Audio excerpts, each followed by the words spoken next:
À sa mère. Le Caire, 14 décembre 1849. Il n'y a pas 5 minutes que je viens de recevoir ta lettre du 26 novembre, numéro 10, et je profite d'une demi-heure qui se trouve avant le dîner pour commencer la mienne. Aujourd'hui, par grand hasard, la poste a été régulière, car je ne comptais sur une lettre que dans 3 ou 4 jours. En rentrant, il y avait sur ma table un pli couvert de ta bonne écriture, que m'avait envoyé cet après-midi le consul d'ici. Tu me demandes où il faut m'écrire. Écris-moi toujours jusqu'à nouvel ordre au Caire. Tu peux mettre sur l'enveloppe aux soins de Monsieur le consul de France au Caire. Ça ne peut que servir pour me faire arriver plus vite tes lettres tant désirées. Si tu savais, chère vieille, combien de fois par jour, en voyant de belles choses, je te regrette et me figure ta mine garnie de lunettes s'ébahissant à mes côtés. Aussi, de tout ce que je vois, je tâche de ramasser le plus possible pour t'en rapporter davantage. Comme nous causerons au retour. Pauvre chère vieille, allons, allons, prends courage. Ce temps qui te paraît si long maintenant, dans quelques mois te semblera avoir passé vite. Tu ne te rappelleras plus alors que l'uniformité de ton inquiétude, sans toutes les intermittences qui peuvent maintenant en mesurer l'étendue. Quand je dis intermittence, je me trompe sans doute, car je suis sûr que tu ne te désinquiétudes pas, et que du matin au soir, et surtout du soir au matin, tu es à te creuser la tête pour imaginer un tas de dangers qui n'ont jamais existé que dans ta cervelle. Ta lettre d'aujourd'hui, par exemple, me paraît plus triste que les autres. Comme tu vas t'ennuyer à Rouen dans cette petite maison, comme tu vas regarder ton feu brûler et la pluie couler sur les carreaux. Fais venir Beuzé, vous causerez de moi ensemble.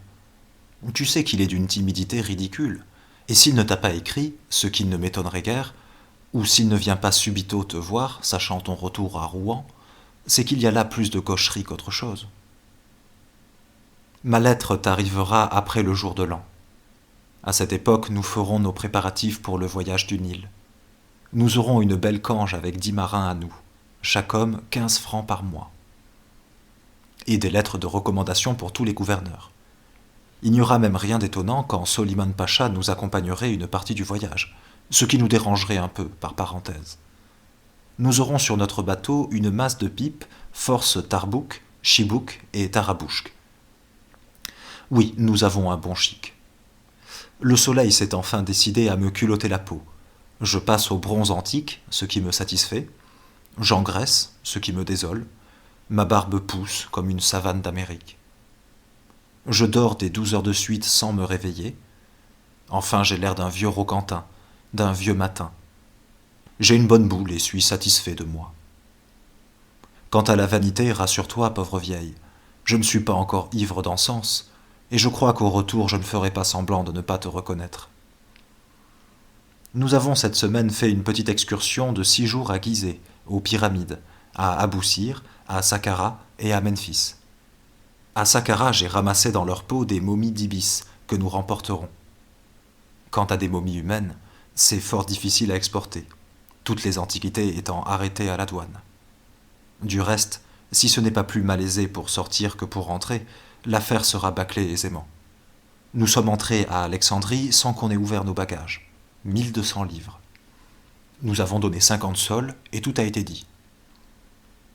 Voilà donc 6 jours que nous avons passés à peu près entièrement dans le désert, couchant sous la tente, vivant avec les Bédouins, lesquels sont très gais et les meilleurs gens du monde, mangeant des tourterelles, buvant du lait de buffle, et entendant la nuit glapir ces vieux chacals que nous voyons le soir et le matin galoper entre les monticules de sable voisins. J'adore le désert. L'air y est sec et vif, comme celui des bords de la mer. Rapprochement d'autant plus juste qu'en passant la langue sur sa moustache, on se sale le palais. On y respire à plein poumon. Nos chevaux étaient ferrés avec un fer plein, comme un soulier, pour mieux courir sur le sable. Nous les lancions à fond de train, nous dévorions l'espace, nous faisions une masse de charge.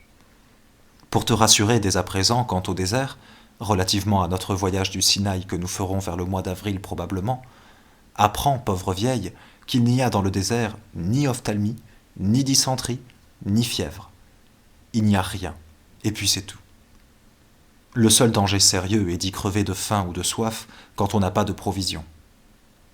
Nous avons un drogman parfait. Homme d'une cinquantaine d'années, italien aux trois quarts arabe, grand drôle flegmatique, connaissant les coins et recoins de toute l'Égypte. Excellent dans tous les marchés que nous faisons et qui, au milieu d'une vingtaine d'Arabes, est curieux à voir. Pour une piastre, 5 sols, il se chamaille avec eux pendant 1 heure. Alors, son grand œil noir s'allume. Il gesticule, pâlit, crie et finit par les faire taire.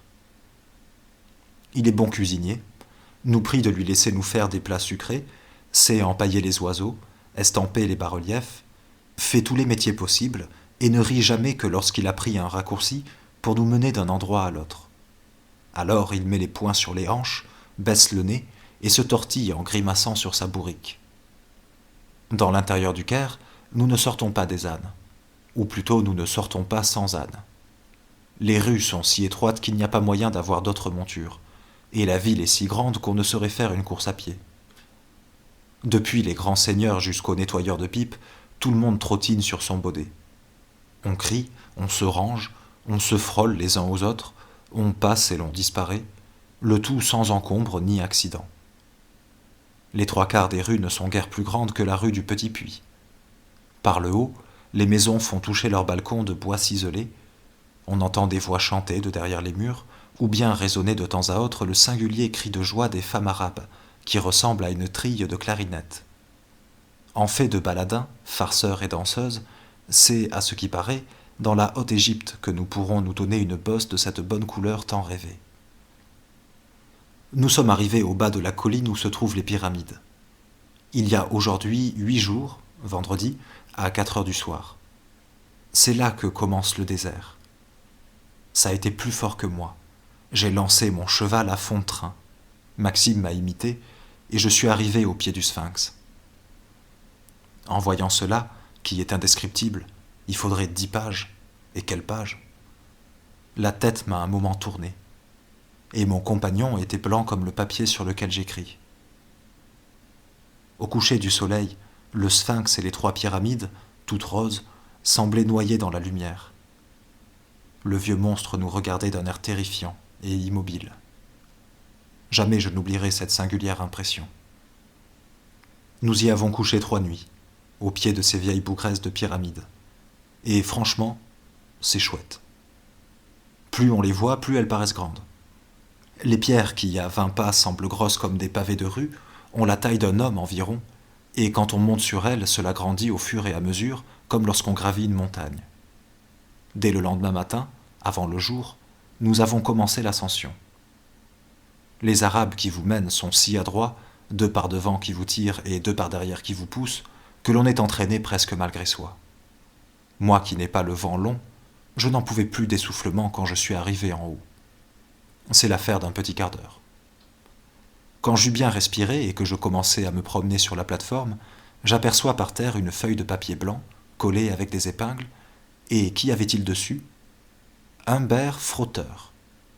C'était Maxime, qui était parti avant moi, et qui, sans se reposer, avait monté la pyramide tant qu'il avait pu pour être arrivé le premier et étaler à mon insu cette sublime surprise.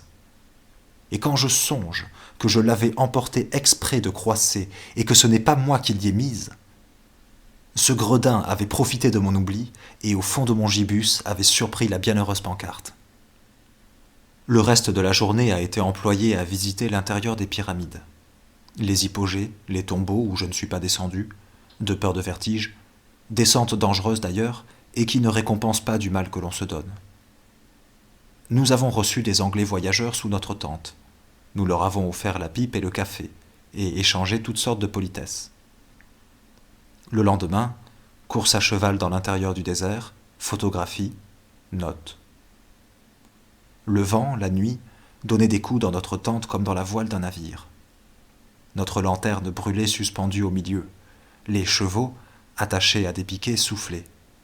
Giuseppe, l'écumoire à la main, marmitonnait sa cuisine, et autour de leur feu, les Arabes chantaient des litanies ou écoutaient un d'entre eux raconter une histoire. Pour dormir, ils font des trous dans le sable avec leurs mains et se couchent là dans ces sortes de fosses comme des cadavres. On ne sort pas ici des tombeaux, des momies, des débris de toute espèce. La terre des environs de Saqqara est littéralement composée d'ossements humains. Pour arranger la bride de mon cheval, mon saïs, valet de pied qui court devant les chevaux, a pris un os en guise d'autre chose. Le sol en cet endroit est effondré par des souterrains qui étaient des nécropoles. À Memphis, nous avons campé au bord d'un lac, dans un bois de palmiers, près du colosse de Sésostris, étendu sur le ventre dans la boue. Il ne reste rien de Memphis. Il n'y a que des palmiers, quelques troupeaux de chèvres, une belle herbe verte et, çà et là, quelques pauvres arabes, qui fuient à toutes jambes devant vous quand vous galopez vers lui. Je m'aperçois que les Francs sont fort respectés. Nos armes et le souvenir de Napoléon y sont pour beaucoup. Mais il faut dire aussi que beaucoup d'officiers de l'armée du Pacha sont des Français, et que les pauvres diables ne savent jamais à qui ils ont affaire. Avant-hier matin, 12, anniversaire de ma naissance. Nous sommes revenus au Caire par une autre route, marchant tout le temps sous les palmiers ou au bord du Nil, et allant au petit pas pour faire durer le plaisir. Aussi nous avons mis 7 heures pour une route qui en demande 4. Je t'ai parlé de verdure. Cela peut te sembler drôle, mais il y a en Égypte 2 choses. L'Égypte proprement dite, la vallée, tout ce qui reçoit l'inondation, qui est plus vert que la Normandie, et immédiatement à côté, le sable aride, le désert. De sorte que ces 2 couleurs tranchent brutalement côte à côte. Dans la même vue, comme du haut des pyramides par exemple, vous voyez des champs, des prairies, des mosquées et le désert. Cette grande polissonne d'étendue qui est violette au soleil levant, grise en plein midi et rose le soir. Ah, tout cela est bien farce. Adieu, pauvre vieille mère, unique chérie de mon cœur. Écris-moi donc de plus longues lettres. Dis-moi tout ce qui se passe, Achille, Amar, etc., etc.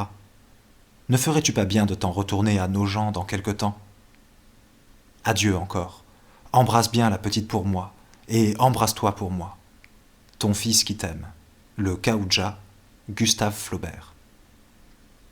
Après avoir relu ta lettre avant de me coucher, je rajoute ce PS, à propos de mon ami Lagrange, parti avant-hier pour Bombay. Non, vieille, je ne serai pas plus de 18 mois, tout au plus.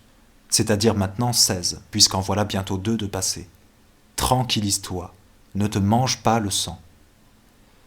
Quant à causer Égypte, Claude Béhy est beaucoup plus causeur et ouvert que Glaire, qui, autant que j'ai pu le juger, est un garçon assez froid et assez timide. Claude te fera probablement plus de plaisir.